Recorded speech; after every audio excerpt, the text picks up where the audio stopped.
Mayong buntag kaibigan, good morning to all of you around the world, especially our followers, our subscriber, to all the people around the earth. No, we have to discuss right now, which is called a separations of powers. When the separations of powers in the government, in the three branches of the government, mga kaibigan, all to all of you, my friends, it is basing on the box, especially in jurisprudence. So here, a great violations of the separations of power occurs when the branches of government oversteps its boundaries and interferes and any responsibility or authority of another branches in the government. That the branches of the government, that the principles of separations of powers divides government into three branches, which is the legislative branches and the executive branches of the government and the judiciary or the judicial branch of the government. It's branches with there is or with distinct branch roles to ensure that no single branches in the government that becomes too powerful. So mga kaibigan, so English baka na kabalo kay English ng mga ugok din na, no?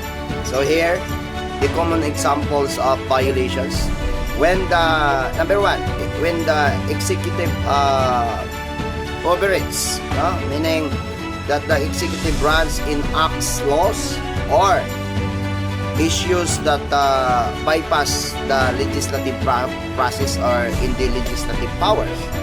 Example, so we have a example here. A president issuing executive orders that effectively create laws, which is a legislative power that to enact like that. And also we have a second, a legislative encroachment.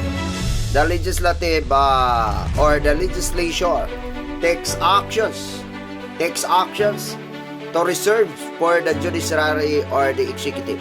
Example, a legislative body attempting to override the court decisions or directive or directly appointing an officials, typically when it is under by the executive authority. Ganon mga kaibigan. And number 3, judicial activism. That the judiciary creates laws rather than interpreting laws. So it is example mga kaibigan, it is the courts issuing rulings that effectively establish in your laws without legislative power approval.